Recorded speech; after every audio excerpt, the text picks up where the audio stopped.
Good day. I've often been asked to do a video on how to analyze Boxplot or Box and Whiskers. So here it is.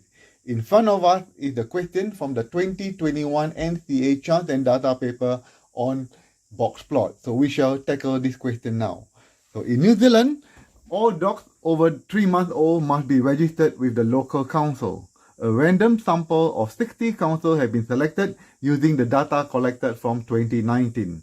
The display below compares the number of crossbreed dogs and purebred dogs registered with this council. So if you can look at the graph there are two graphs actually. One is called the box plot and the other is called the dot plot. Okay, so we are going to analyze them both. So first thing to analyze is the center. Okay, the center is, there are three centers in fact, the mean, mode and median. Okay, so the mean, the mode is the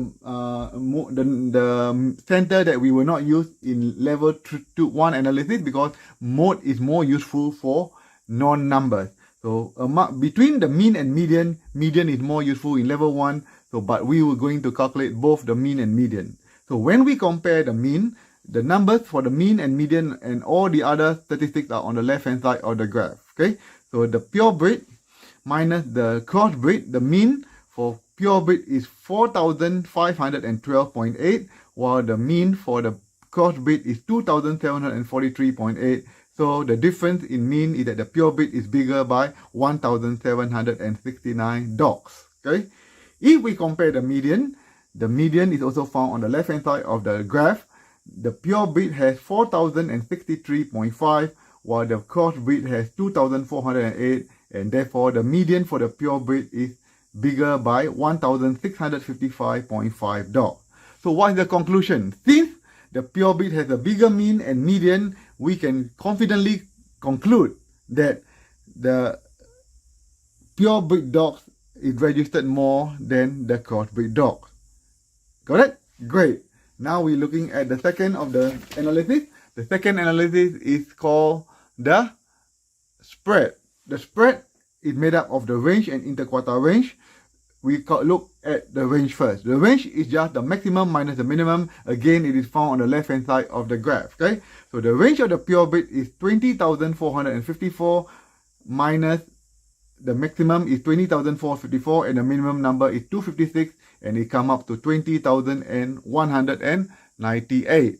While the crossbreed, the range is 16,233, that's the maximum, and minus 1 to 1, that's the minimum, and it comes up to 16,112. So from the figure there, we can confidently say that the purebred range is bigger. And you can see from the graph, this is the range for the purebred and this is the range for the crossbreed. So the range is bigger for the purebred than the crossbreed.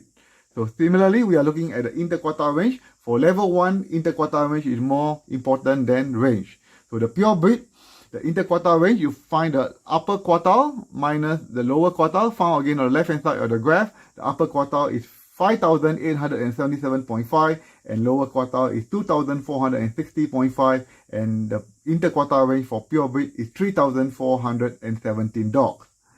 The interquartile range for crossbreed is 3,883, take away 963. The upper quartile is 3,883 and the lower quartile is 963, and we come up to the answer of 2,920. Again, the purebred has a bigger interquartile range than the crossbreed. This is seen by the box. Okay, the purebred dog has a slightly bigger interquartile range than the crossbreed box. So because the purebred has a bigger range and bigger interquartile range, we can conclude that the purebred dog has a bigger spread than the crossbreed dog. Got it? Great. Now we're going to analyze three more stuff, and this time we are going to analyze the shift, the shape, and some unusual data. The shift is, you look at the box, which box is more shifted to the right.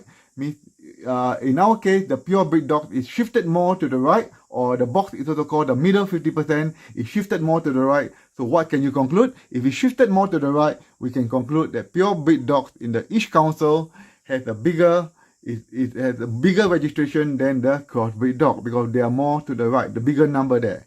So the shape could be three main shape.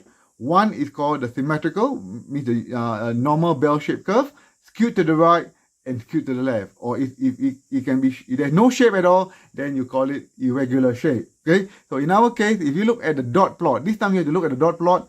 It looks more like a shape for going downwards. So it's more like this. So we can say that both the crossbreed and the purebred dog, it is skewed more to the right. And last but not least, we look at the unusual data, the outliers. There are two outliers in each. One outlier in the crossbreed dog and one outlier in the purebred dog. And you always have to mention, we'll investigate further to see if that number is correct. Okay, great. Last but not least, okay, we are going to analyze using the final conclusion. Whatever we talked earlier is not so important. So the final conclusion is based on whether the median lies inside each other's box. So in our case, if this median lies in this box, if both of the median lies in each other's box, then we cannot make the claim that one has a bigger number than the other. So we look at our case, okay? So in our case, this box, the median lies seem to be outside, and we'll confirm them, okay? So this can be confirmed by the half three-quarter rule. So if half of one category is greater than three-quarter of the other category, then we can make the claim that the number of registration of one category is bigger than the other. So in our case, half of purebred dog, the median here, if you look at the number here, the median is 4,063.5, okay?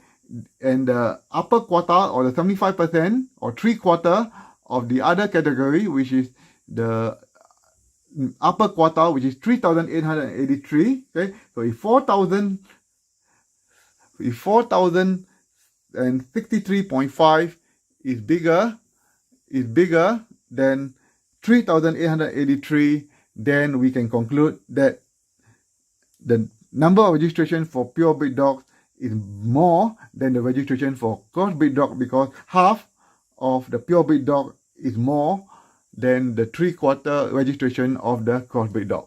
Hope you understand this, and I'll see you soon. Cheers.